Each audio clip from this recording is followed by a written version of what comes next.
La 14e Ligue des Champions du Real Madrid n'a pas rapporté que de l'argent au club madrilène. UEFA contre Super League, place aux festivités face à la Cour européenne de justice. Et puis les dernières infos sur le mercato notamment, c'est la revue de presse de Real France. C'est parti.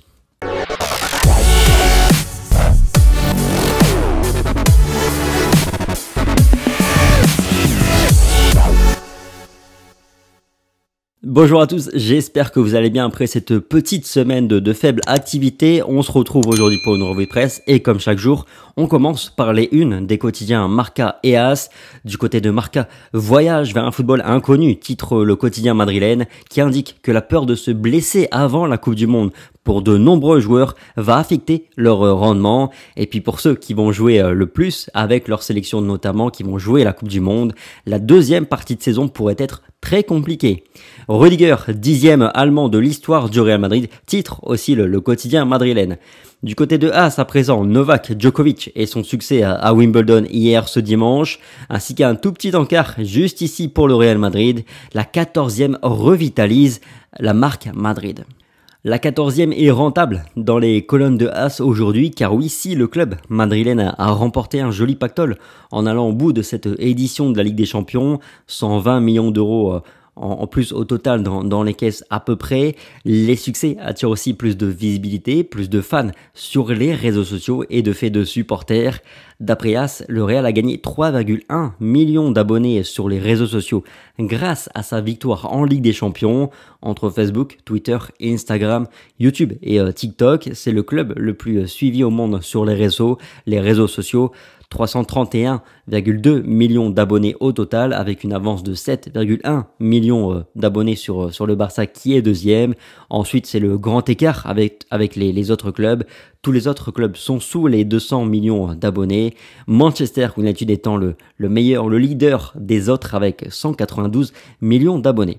Sur le plan économique, le Real Madrid est aussi redevenu à l'unanimité la plus grande puissance. Forbes To Playbook, Football Benchmark, Brand Finance place tous les quatre le Real Madrid comme étant le club à la plus forte valeur au monde. Le Real Madrid devance le Barça toujours, qui est le deuxième club, et puis devance aussi les deux clubs de Manchester. Et si tout ça vous semble très anecdotique, effectivement, il faut noter quand même que ça fait partie, ça compte, ça joue dans les discussions pour négocier les contrats de sponsoring. À part ça, Ancelotti récupère la samba à Valdebebas dans les colonnes du quotidien AS toujours. Les Brésiliens ont repris avec le reste du groupe ce dimanche, sauf Eder Militao qui a assisté à la naissance de son premier enfant. Il a repris, cela dit, l'entraînement aujourd'hui. À noter aussi que Jesus Régnier est présent en attendant de trouver un nouveau club et que Vinicius Tobas, joueur qui évolue au Castilla actuellement, fait aussi partie du groupe de Carlo Ancelotti. D'après AS, le jeune latéral droit brésilien va être mis à l'épreuve par l'entraîneur du Real Madrid durant cette pré-saison. Il va l'emmener aux États-Unis. Il ne peut pas intégrer l'effectif actuel de l'équipe première, faute de place extra-communautaire, on le sait, mais on pourrait le voir débuter en cours de saison avec le Real Madrid si jamais Vinicius obtenait son passeport d'ici là. Sur la même page, Marcelo a fait ses adieux à l'effectif. La légende du Real Madrid a organisé hier soir un dîner dans un restaurant à Madrid. Certains de ses coéquipiers, ex-coéquipiers étaient présents, sa famille, ses amis aussi. On ne sait d'ailleurs toujours pas où va évoluer le Brésilien la saison prochaine. Dans les pages du quotidien Marca à présent, Rudiger est le 10e joueur allemand de l'histoire du Real Madrid. Lui qui intégrera l'effectif du Real Madrid avec les derniers joueur manquant ce mardi. Günther Netzer a été le premier à ouvrir la voie en étant recruté par Santiago Bernabéu à l'époque. Il y a ensuite eu Paul Breitner, Uli Stelik ou encore le duo Khedira-Ozil pour les plus jeunes. Pour AS, le Real Madrid a d'ailleurs sa grande muraille pour l'ancien joueur de Chelsea. Il va compléter une défense madrilène qui a déjà mis fin à l'hémorragie des dernières saisons. Il y a 3 saisons, le Real Madrid avait terminé l'exercice de Liga avec 44 buts encaissés, la suivante 46 buts encaissés, en 2020-2021 25 buts encaissés seulement, puis 31 la saison passée en Liga. Une évolution qui s'explique surtout par l'incroyable niveau de Thibaut Courtois à mon avis, et aussi le fait que le Real joue un football un peu plus défensif, plus équilibré depuis 2 ans.